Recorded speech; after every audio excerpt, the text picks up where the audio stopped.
سورۃ التوبہ کے 9ویں رکوع کا آغاز ہے اور یہ 10ویں پارے کا 15واں رکوع ہے۔ سورۃ توبہ کی آیت نمبر 67، المنافقون والمنافقات بعضهم من بعض، منافق مرد اور منافق عورتیں وہ ایک دوسرے سے ہیں، یعنی سب ایک دوسرے کے ساتھ تعاون کرتے ہیں۔ یأمرون بالمنکر، وہ برائی کا حکم دیتے ہیں، وینہون عن المعروف، اور وہ نیکی سے روکتے ہیں۔ تو برائی کا حکم دینا، نیکی سے روکنا کس کا طریقہ ہے؟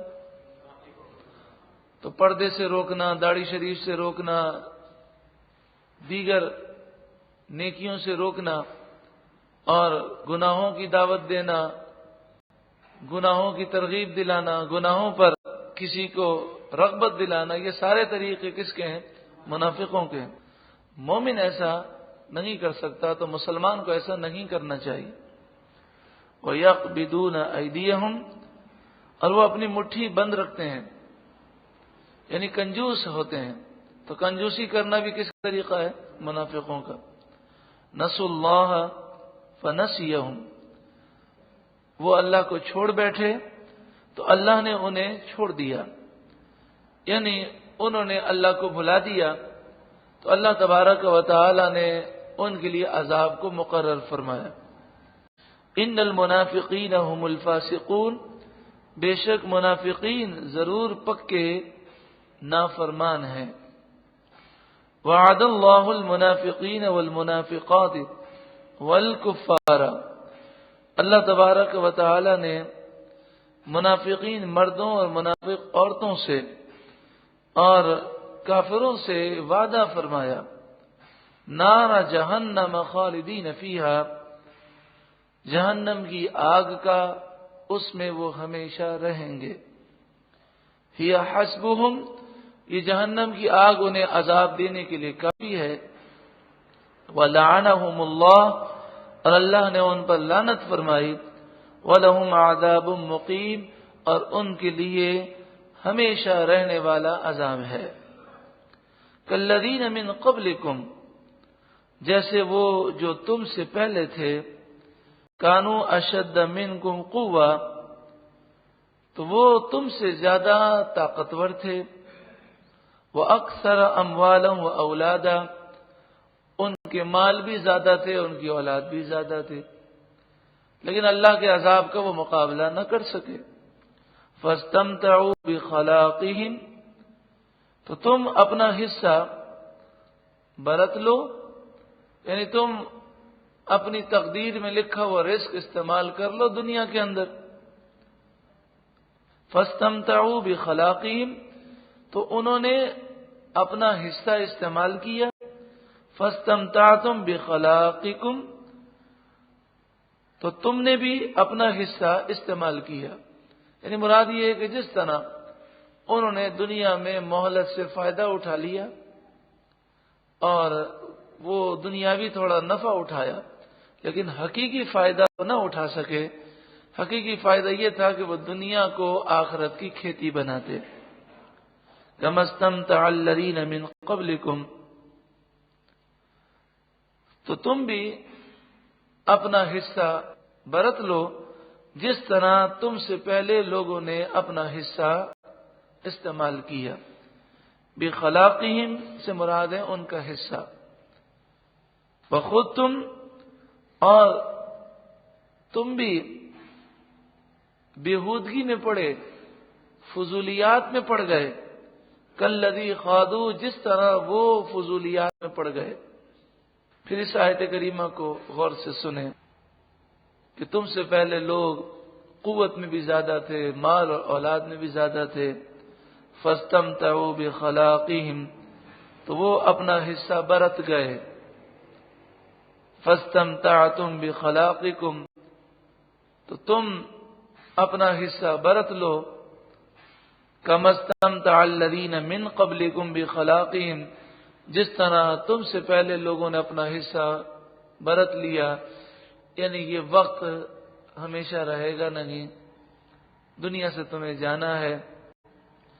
اور دن بدن ہم موت کے قریب ہوتے جا رہے ہیں۔ کسی نے کیا خوب بات کہی، اس نے کہا کہ لوگ سال مکمل ہو جاتا ہے تو سالگرہ مناتے ہیں، خوشی مناتے ہیں۔ تو انہوں نے کہا یہ تو غم منانے کا دن ہے، خوشی منانے کا دن کیسے ہے؟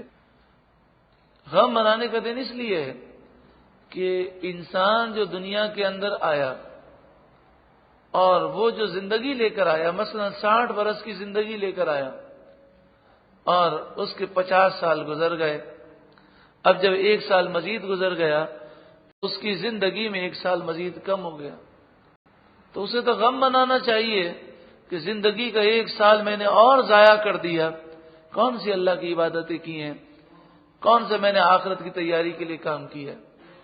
تو وہ تو موت کے قریب جا رہا ہے، تو یہ غم کے دن ہے، نہ کہ خوشی منانے کے دن ہے۔ اولئک حبطت اعمالهم فی الدنیا والآخرہ، دنیا میں اور آخرت میں ان کے اعمال برباد ہو گئے۔ وَأُولَئِكَ هُمُ الْخَاسِرُونَ، اور وہی لوگ نقصان اٹھانے والے ہیں۔ أَلَمْ يَأْتِهِمْ نَبَأُ الَّذِينَ مِنْ قَبْلِهِمْ، کیا ان کے پاس ان سے پہلے لوگوں کی خبریں نہیں آئیں؟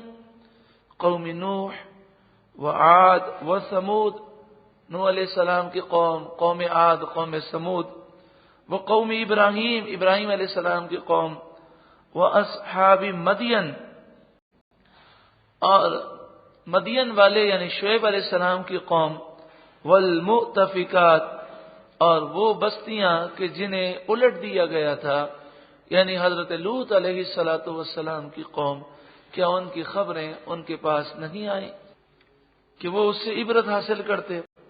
اتتہم رسلہم بالبینات، ان کے پاس رسول روشن نشانیاں لے کر آئے، لیکن انہوں نے انکار کر دیا، انکار کر کے، گناہ کر کے انہوں نے اپنی جانوں پہ ظلم کیا۔ فما کان اللہ لیظلمہم، تو اللہ کی شان نہ تھی کہ ان پر ظلم کرتا، ولیکن کانوا انفسہم یظلمون، بلکہ وہ خود ہی اپنی جانوں پر ظالم تھے۔ یہ تو کافروں اور منافقوں کا ذکر تھا، اب مومنین کی شان بتائی جا رہی ہے۔ اللہ ہمیں کامل مومن بنائے۔ والمؤمنون والمؤمنات بعضهم اولیاء بعض، اور مسلمان مرد اور مسلمان عورتیں ایک دوسرے کے رفیق ہیں، یعنی ایک دوسرے کے ساتھ وہ تعاون کرتے ہیں۔ کس پر تعاون کرتے ہیں؟ کن معاملات میں؟ نیکیوں میں۔ یأمرون بالمعروف، وہ بھلائی کا حکم دیں، وینہون عن المنکر، اور برائی سے منع کریں۔ تو مومن ایسا ہوتا ہے، وہ بھلائی کا حکم دیتا ہے اور برائی سے روکتا ہے۔ وَيُقِيمُونَ الصَّلَاةَ، اور وہ نماز قائم رکھتے ہیں۔ وَيُؤْتُونَ الزَّكَاةَ، اور وہ زکوٰۃ دیتے ہیں۔ وَيُطِيعُونَ اللَّهَ وَرَسُولَهُ، اور وہ اللہ اور اس کے رسول کا حکم مانتے ہیں۔ اولئک، یہی وہ لوگ ہیں، سیرحمہم اللہ، ان قریب اللہ ان پر رحم فرمائے گا۔ ان اللہ عزیز حکیم، بے شک اللہ غالب حکمت والا ہے۔ وعد اللہ المؤمنین والمؤمنات، اللہ نے مسلمان مردوں اور عورتوں سے وعدہ فرمایا، جنات، ایسے باغوں کا، تجری من تحتها الانہار، جن کے نیچے نہریں رواں دواں ہوں گی، جن کے نیچے نہریں رواں دواں ہیں۔ خالدین فیہا، وہ جنتی میں ہمیشہ رہیں گے۔ ومساکن طیبۃ فی جنات عدن، اور پاکیزہ مکانوں کا اللہ نے وعدہ کیا جو بسنے کے باغات میں ہیں، یعنی اونچے اونچے محلات جو ایسی جنت میں ہیں کہ جس میں ہمیشہ رہنا ہے۔ اللہ اکبر، جنت کی ساری نعمتیں، سبحان اللہ، بڑی بڑی نعمتیں ہیں، لیکن جنت کی ایک نعمت ایسی ہے جو سب سے بڑھ کر نعمت ہے، وہ یہ ہے کہ جنت میں جو جائے گا وہی جائے گا جس سے اللہ راضی ہوگا، اور اللہ کی رضا یہ سب سے بڑی نعمت ہے. وَرِضْوَانٌ مِّنَ اللَّهِ اکبر، اور اللہ کی رضا سب سے بڑی نعمت ہے. ذَلِكَ هُوَ الْفَوْزُ الْعَظِيمُ، یہی سب سے بڑی کامیابی ہے. اللہ ہمیں کامیابی عطا فرما.